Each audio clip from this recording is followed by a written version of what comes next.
Hello दोस्तों, मैं अनु पटेल संगीता देहाती लोकगीत चैनल में आप सभी का स्वागत करती हूँ।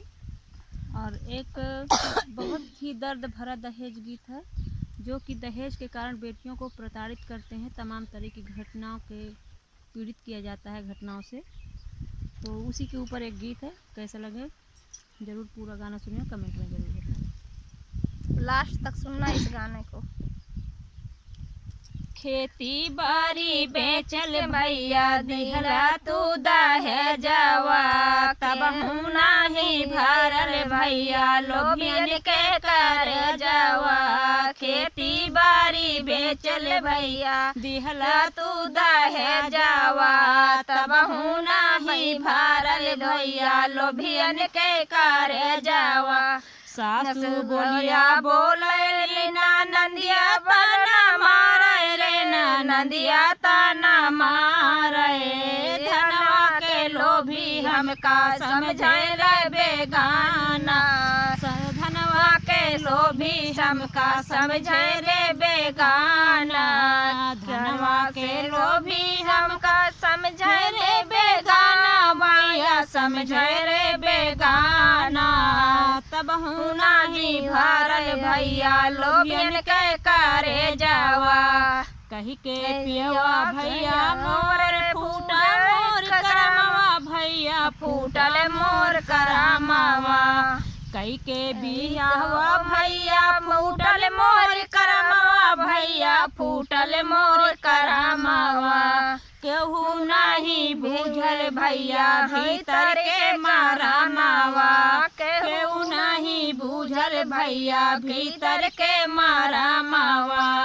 खेती बाड़ी बेचल भैया दिहला तू दहेजवा, भैया दिहला तू दहेजवा। तब न भरे भैया लोभियन के करे जावा, तब न भरे भैया लोभियन के करे जावा। पियवा सियर मारे फुले मोर कपरवा, भैया फुरे मोर कपरवा। ससुरा भागवा हम करो जनाई हरावा, ससुरा भागवा हम करो जनाई हरावा। खेती बाड़ी बेचले भैया दिहला तू दहेजवा, तब नाही भरल भैया लोभियन के करे जावा। कैसे के भैया हमके दे ना बताई, भैया दे ना बताई हो।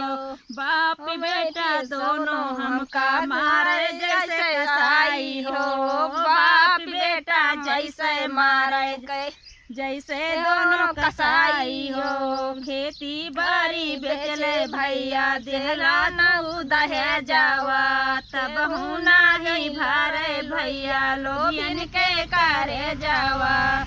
कौने कलम से बिधरा लिखे मीस मतिया, भैया लिखे किसे मतिया। बाप बेटा दोनों मिलकर करे दूरे गातिया, बाप बेटा दोनों मिलकर करे दूरे गातिया।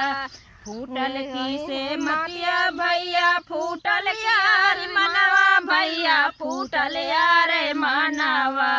मन करे लागे त्याग देइया परनवा, मन करे लाग देइया पाने परनवा। मन करे त्याग देइया पाने परनवा, साखिया पाने परनवा।